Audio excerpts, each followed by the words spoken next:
concept car, notamment ici dans le cas d'Ondelios, c'est un objet dans lequel on va mettre tout notre savoir-faire, notre force d'innovation, en termes de style, en termes de technologie. On fait des concept cars depuis 20 ans, on explore plusieurs sujets à chaque fois, on en fait à peu près 2-3 par an. On peut explorer la voiture de ville, la voiture sportive, etc. etc. Ici, dans le cas d'Ondelios, on a cherché à préfigurer ce que pourrait être une voiture dédiée au voyage dans un après-demain.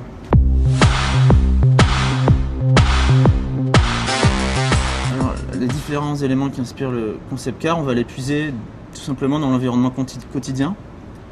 Pour le cas d'Ondelios, parce que c'est un objet qui doit préfigurer la voiture propre de demain, on a préféré choisir des choses qui viennent de la nature, donc notamment on a choisi un galet, c'est une forme très douce, polie par l'eau, comme si l'objet, d'ailleurs notre objet lui est poli par le vent, donc il y a un parallèle comme ça. Et pour l'intérieur de l'auto, on s'est surtout inspiré notamment de l'univers de la mode ou de la décoration.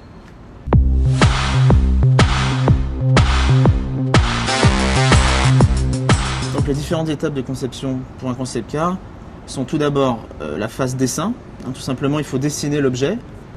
Nos designers, qu'ils soient spécialisés en carrosserie ou en habitacle, vont faire des dessins de forme. Donc vont dessiner les sièges, le volant. À l'extérieur, on va proposer des formes bien sûr de carrosserie, mais aussi de détails, de phares, de roues, etc. En parallèle, une équipe technique va elle aussi proposer des solutions techniques de motorisation, de cinématiques de sièges, de cinématiques d'ouvrants qui peuvent être intéressants pour le futur, des choses innovantes et particulières. À l'issue de tout ce travail, on va choisir ce qui nous paraît être le plus intéressant pour notre concept car. Et là, on va passer à la deuxième étape, l'étape du modelage numérique. Donc, qu'est-ce que ça veut dire? Ça veut dire que c'est un process particulier, on ne va pas sculpter directement la voiture comme un sculpteur traditionnel, on va d'abord la sculpter virtuellement au travers d'un ordinateur. On va le regarder sur l'écran, de toute forme, il est en 3D. Et une fois que ça nous paraît bon, on va le sculpter réellement. Donc ça, c'est une machine qui s'appelle une fraiseuse qui va vous sculpter l'objet échelle 1. Et là, c'est une étape importante puisque pour la première fois, on va vraiment voir à quoi ressemble la voiture. Et bon, à cette étape-là, évidemment, l'automobile est une masse d'argile, de terre. Il n'y a pas les surfaces transparentes ou les surfaces brillantes. C'est vraiment une sculpture.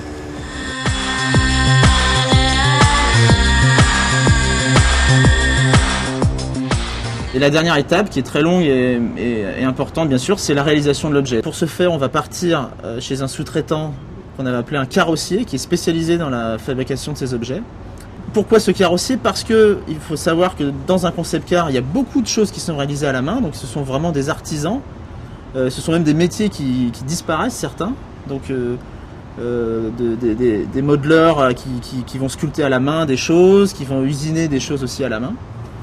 Pendant cette phase-là, on va pouvoir valider des choses qu'on n'a pas pu valider à 100% derrière l'écran, à savoir les couleurs et les matières. Donc on va voir arriver les vrais textiles, les vrais cuirs, les peintures. Parfois, le designer couleurs et matières va pouvoir ajuster certaines de ces paramètres, puisqu'il va, pour la première fois, on va vraiment réaliser ce que donne la peinture sur la carrosserie, etc. Évidemment, l'équipe technique va devoir mettre au point tous ces ouvrants très spécifiques, ces mouvements de siège, etc., qui sont souvent très compliqués, très novateurs. Et bien sûr, il va falloir mettre au point le moteur et l'intégrer dans l'auto, puisqu'évidemment, nos concept cars sont roulants. Et évidemment, à la fin, c'est le moment tant attendu. L'objet est terminé et on le met dans le camion pour aller sur le salon pour lequel il sera présenté. Ce concept car, là, il nous aura pris à peu près 18 mois. Toutes ces personnes, tous ces métiers qui nous ont permis de fabriquer cet objet, évidemment, ont eu qu'un seul objectif, en fait, tous ensemble, c'est de pousser au maximum l'innovation. Parce que, par exemple, pour Ondelios, on dit c'est l'après-demain de l'automobile.